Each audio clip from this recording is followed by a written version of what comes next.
Welcome to the campus of North Idaho College and today's broadcast of the North Idaho College Public Forum. The crew is comprised of North Idaho College television students. Your moderator is North Idaho College political scientist, Tony Stewart.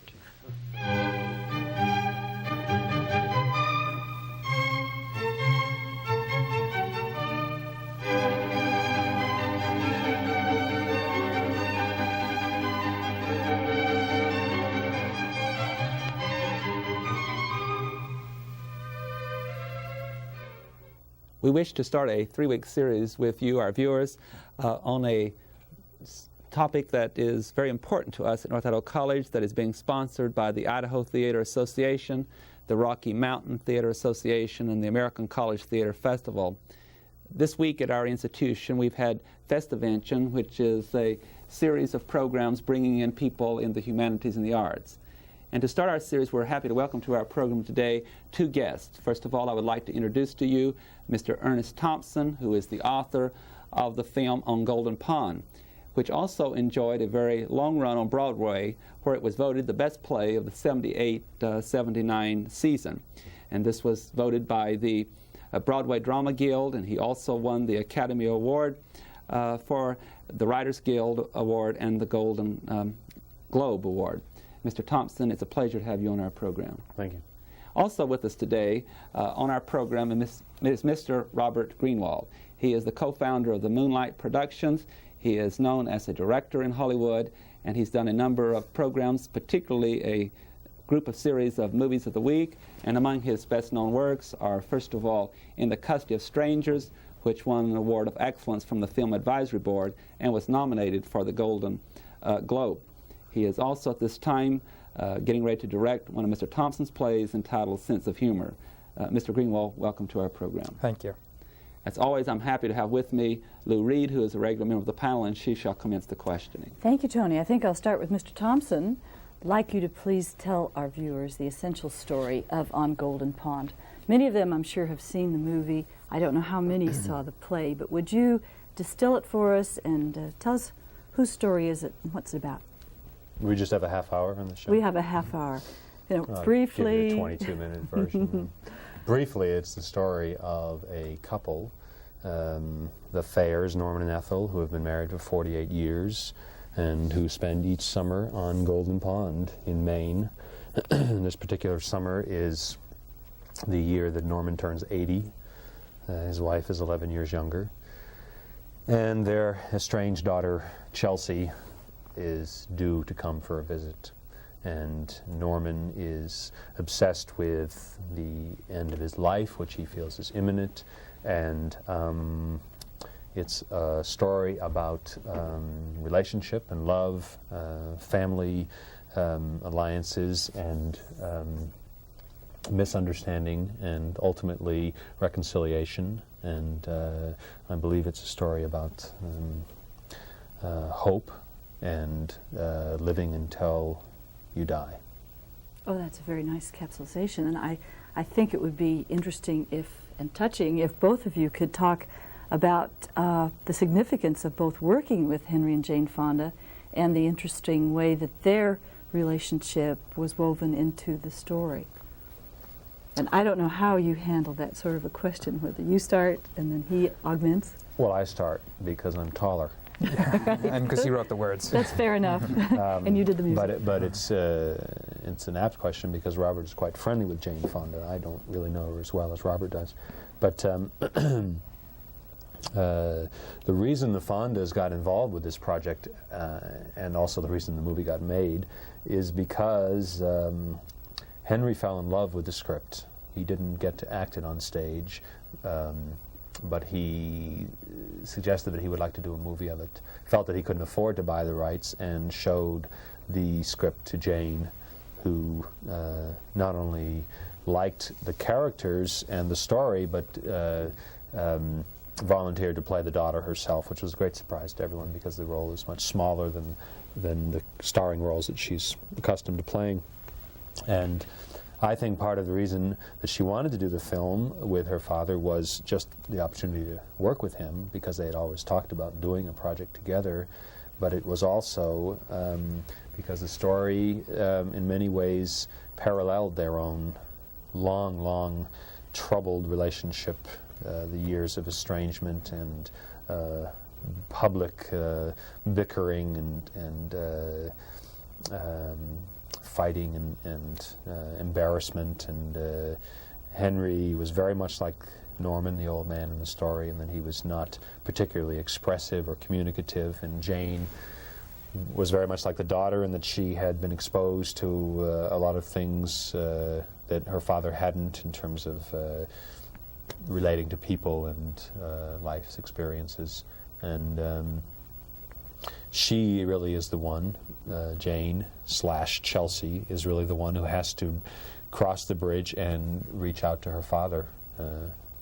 And I think that not only was it a catharsis for them to do it, but they were able to bring to it the tremendous vulnerability and warmth that only two people who have that kind of relationship would be able to. There's one scene in particular where Jane, it's when Jane has come back, I'm talking about in the film,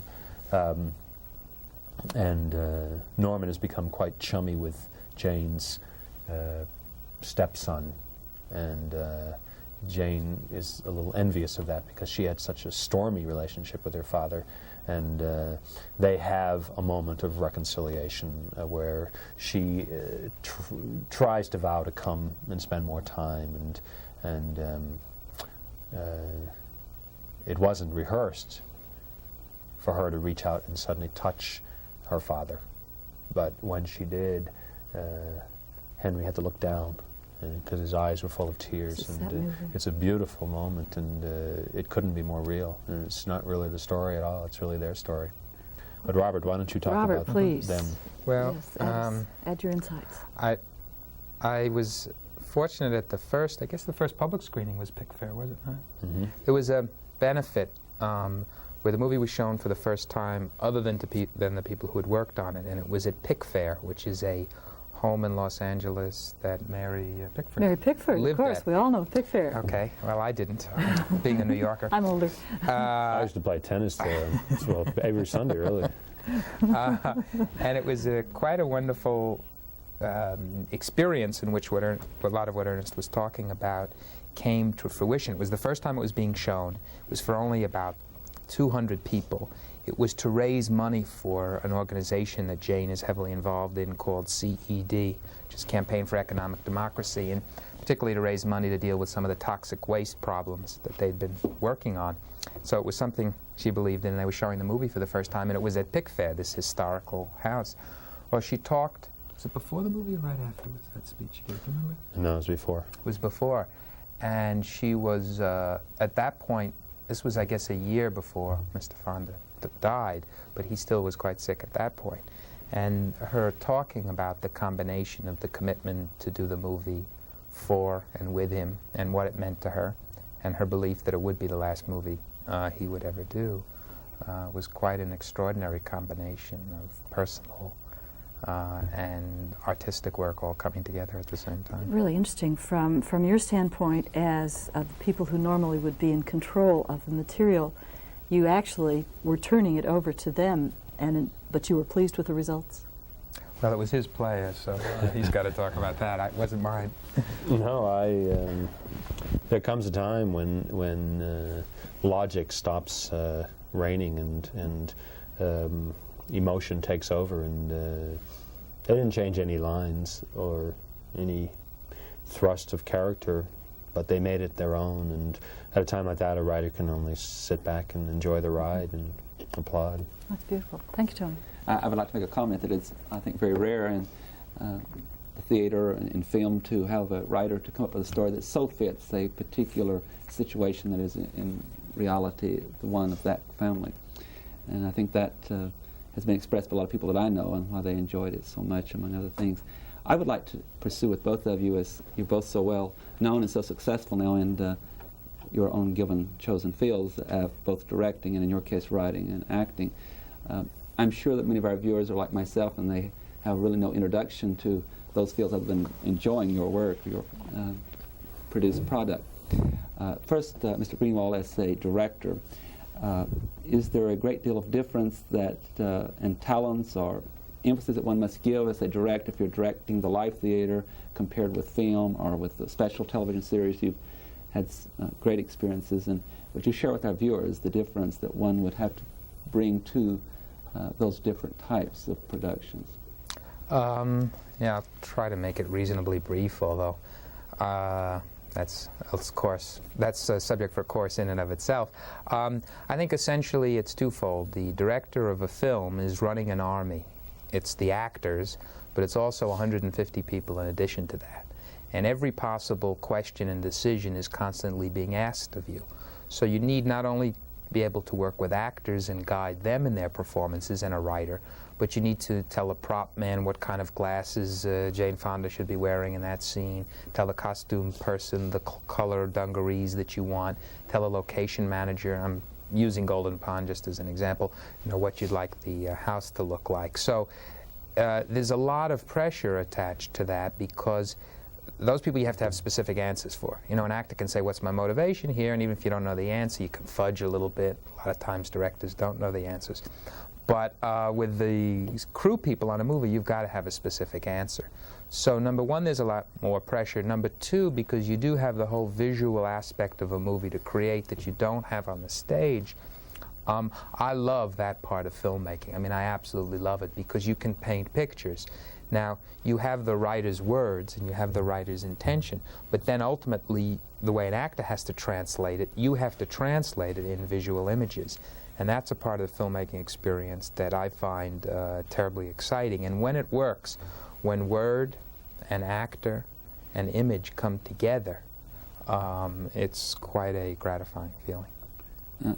That sounds like it's a task that's extremely difficult. I'm wondering, with the experience you've had, as you bring this all together in your mind, do you basically just keep that recorded and react to that, or do you have to do an awful lot of preparation in written form and prior to the scenes? How do you keep all of this separate and combined together?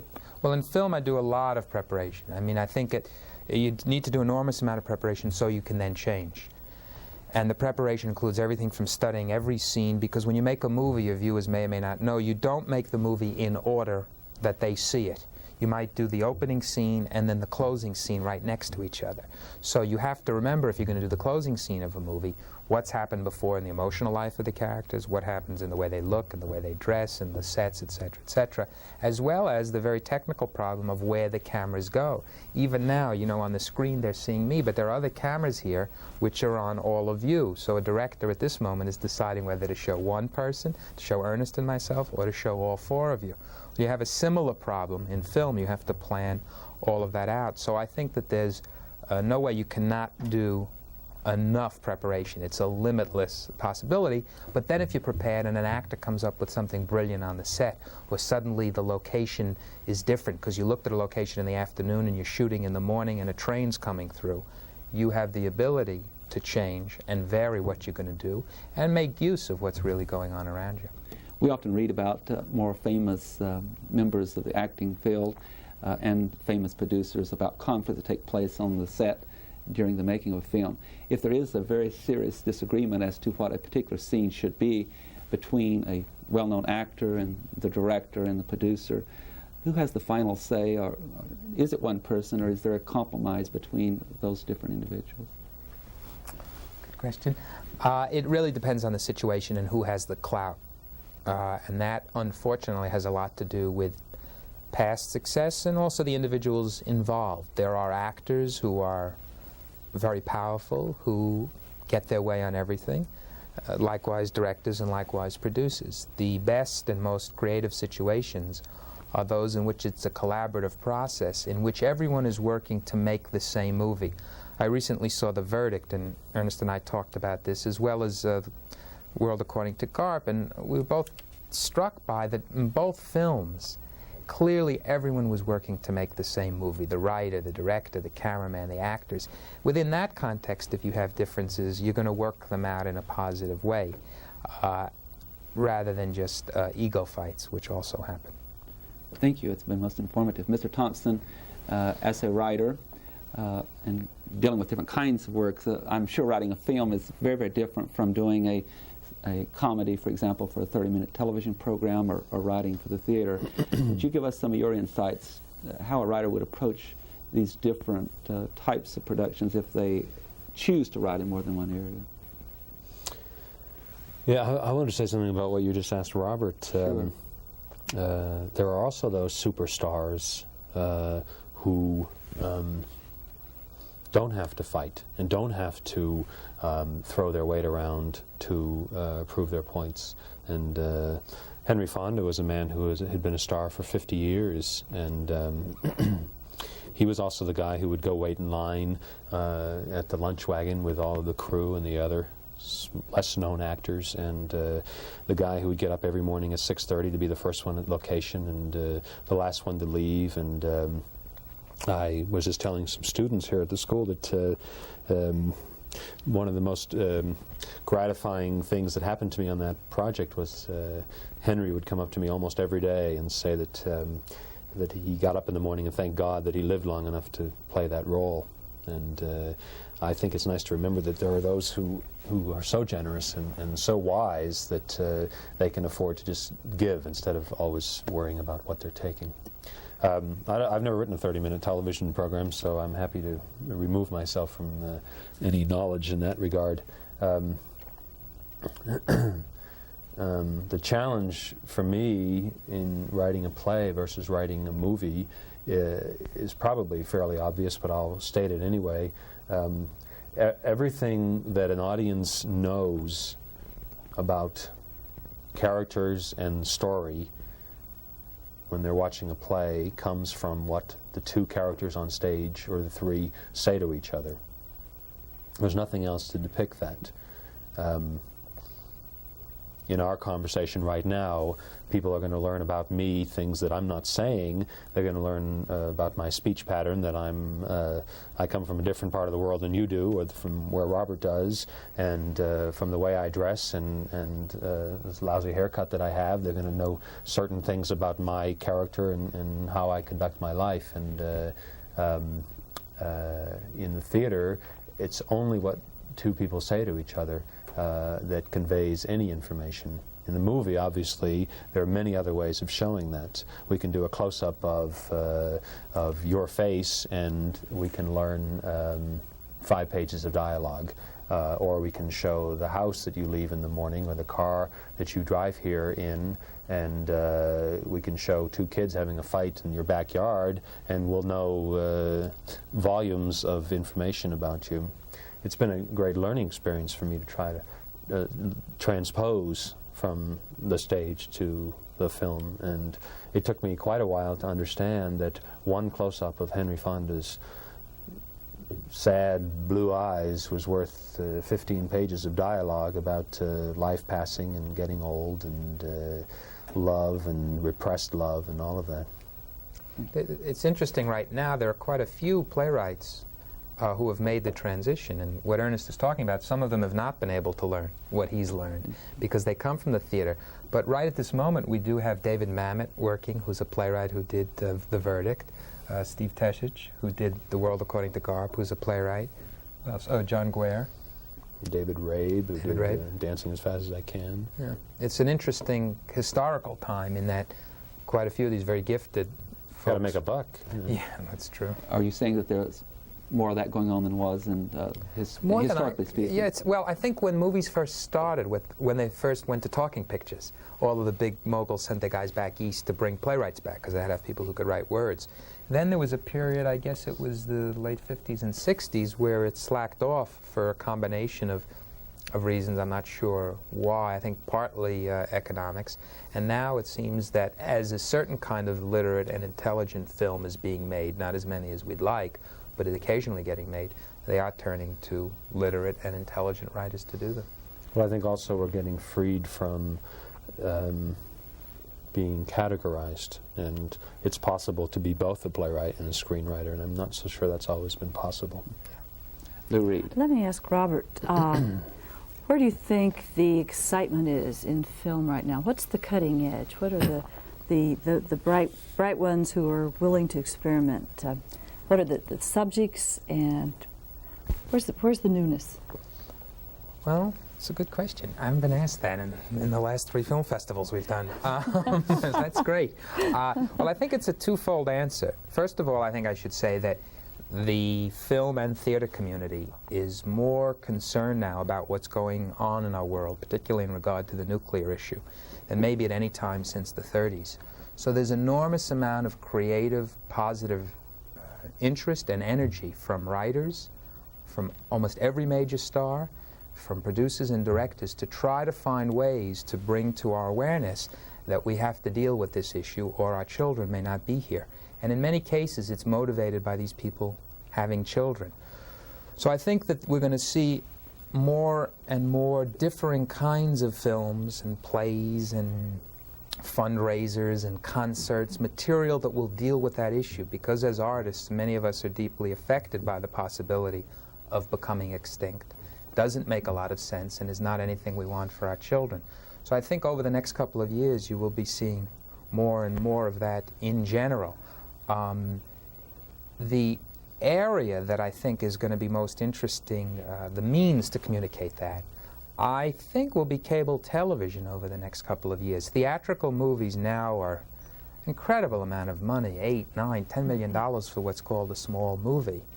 And the network television has become more rigid and more narrow than it's ever been, partly because they're losing audiences. But cable, which is becoming more of an alternative, and I don't know how much cable access you have here, but it's, the last couple of years it's risen enormously. Those people know that they need to create an alternative. They're dealing with an older audience, so they don't have the same problem as theatrical films, which are essentially geared to 15 to 20-year-olds who need to get out of the house. So at the moment, what will be made for cable product, and it's being led by home box office at the moment, promises some interesting work and an ability to take chances that theatrical, because of its price, and network, because of the rigidity of the audience they're serving, are not prepared to do. So you're saying that it actually is we're on the verge of a very creative era, potentially creative for film. I hope so. But again, when you're talking about the nuclear, which is a very responsible position for filmmakers to be taking, but also is very difficult to make entertaining, and there's always the hazard of the message film not really, a bombing. Oh, that's a terrible pun. I didn't even mean it. No. I don't know what my question is. But well, I think there's a problem of any film can be a flop, and any movie can be done badly artistically. I, for one, would rather try those projects that speak to the condition we're living in and fail with one of those than fail with one that has been, that you go ahead with just to try to get the most grosses at the box office. Well, and certainly both The Verdict and Tootsie are message films that are just very well done, so they really belie the fact that it's dangerous to do a as message Golden film. Pond is. I mean, Truly. Mm-hmm. Well, I think also that, if Robert talks about doing a movie that makes us aware of the ever-present danger of nuclear disaster, doesn't mean you make a movie about a bomb going off and people running around burning to death. E.T.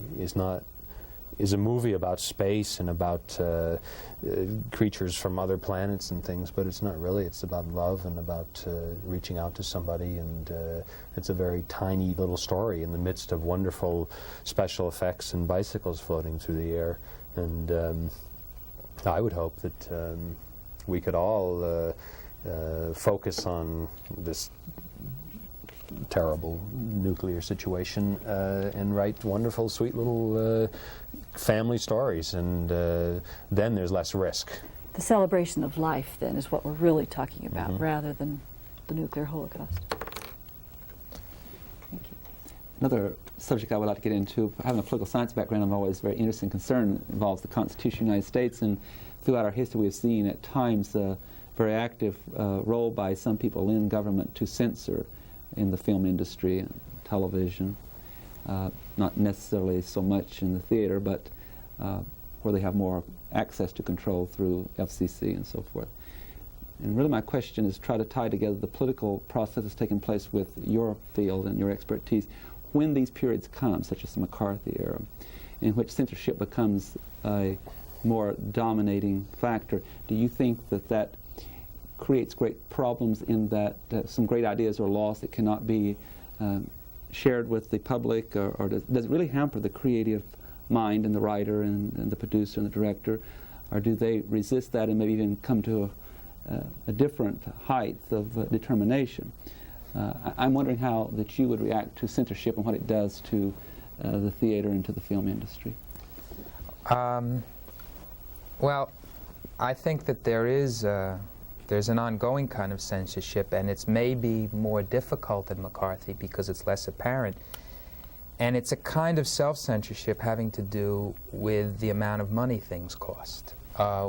With the election of President Reagan, I noticed a distinct and immediate change in many of the people who have the responsibility to finance films of various kinds. Even though he was elected by less than a majority of this country, which they all forgot, they interpreted that as a mandate for pure escapism. Somehow, the idea of that president became an idea that people didn't want anything on serious subjects. Fortunately, we had On Golden Pond and other movies to prove that a lie. But the kind of censorship was not, we won't do that because it's about the nuclear issue, or we won't do that because it deals with ERA, or we won't do that because it shows unemployed people. It was, they don't want anything that depressing, or people want to escape right now. They want more fun, and that's it's tougher to deal with because you can confront somebody on the other. It's harder to say, no, you're wrong on that level because it's a gut level, and that's a kind of self-censorship which is difficult and which we have been in the midst of over the last 2 years. Mr. Thompson. Well, I'm not much of an authority on censorship. I haven't been exposed to it too much, but I guess there's always an underlying segment of our society that holds itself to be holier than me and everybody else. And I mean, I have been attacked by individual viewers and audience members and readers for the profanity in On Golden Pond. And granted, there is some language in On Golden Pond which is reflective, I think, of the way people talk and is almost unavoidable. But it's never been an issue of anyone not doing my plays. I'm so sorry to interrupt. We're out of time, but I want to express our appreciation on behalf of all the staff for both of you being here. I have enjoyed the program immensely, and it's been most informative. Ladies and gentlemen, our guests have been, first of all, Mr. Ernest Thompson, who is a well-known writer and also in the acting field, and he was the author of the drama production and the film On Golden Pond. And our second guest has been Mr. Robert Greenwald, who is a well-known director and has directed to such productions as In the Custody of Strangers. Thank you both very much. Lou, thank you for your fine questions. I hope you'll be with us again next week. I am Tony Stewart.